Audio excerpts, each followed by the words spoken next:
Boker Tov, il est 8h, heure de Jérusalem. C'est l'heure de la du premier journal d'information ce matin sur Studio Kalita, relayé sur les ondes de Radio J à Paris.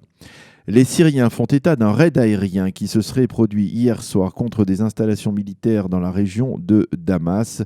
Selon un responsable de l'armée syrienne, un missile aurait été tiré à partir du nord du Liban et il aurait frappé apparemment un bunker d'armes à l'ouest de Damas ou dans l'ouest de la Syrie. Mais toujours selon ce responsable de l'armée syrienne, une batterie de défense militaire syrienne aurait détruit ce missile en vol. Cet incident s'est produit vers 23h hier soir.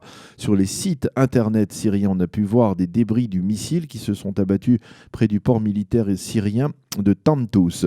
Le Centre pour les droits de l'homme syrien, qui est opposé au régime de Bachar el-Assad, affirme que ce tir de missile est un tir de l'armée israélienne, mais bien entendu du côté israélien, aucune confirmation à ce sujet.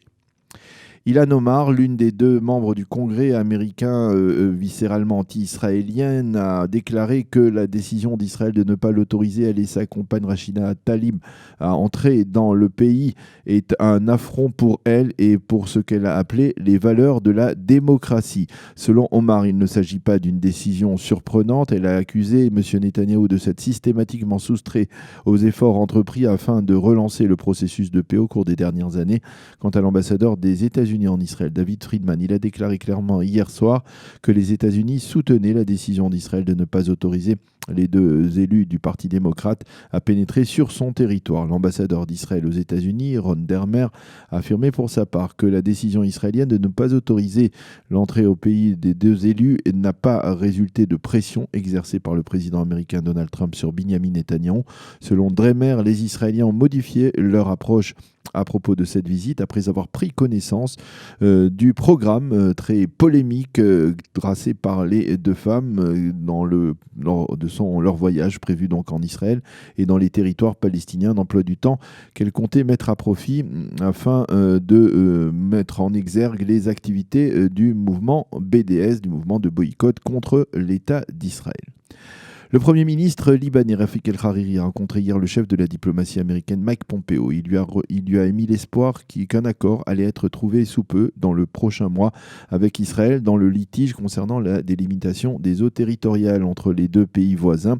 Une frontière marine qui a une importance capitale pour le partage des richesses naturelles en mer. En particulier, il s'agit bien entendu des réserves de gaz naturel qui sont particulièrement importantes dans cette région.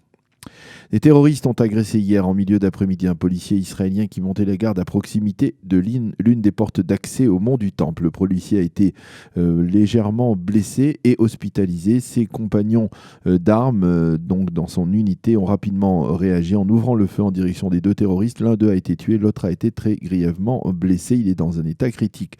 Les deux agresseurs sont originaires du village d'Azaria, dans l'est de la capitale. L'entourage du ministre des Affaires sociales, Chaim Katz, du Likoud, a confirmé hier soir sa décision de démissionner en perspective de l'annonce de son inculpation par le conseiller juridique du gouvernement, le docteur Avichai Mendelblit. Chaim Katz devrait être inculpé de fraude et d'abus de confiance, mais pas de corruption comme on le pensait au début. La météo pour terminer ce premier journal d'information. Le temps sera toujours bien plus chaud aujourd'hui vendredi que la moyenne saisonnière, mais dès demain, Shabbat, le temps redeviendra plus supportable si l'on peut dire. Il fera aujourd'hui 33 degrés à Jérusalem et à Tel Aviv et 39 degrés à Eilat. C'est la fin de ce premier journal d'information.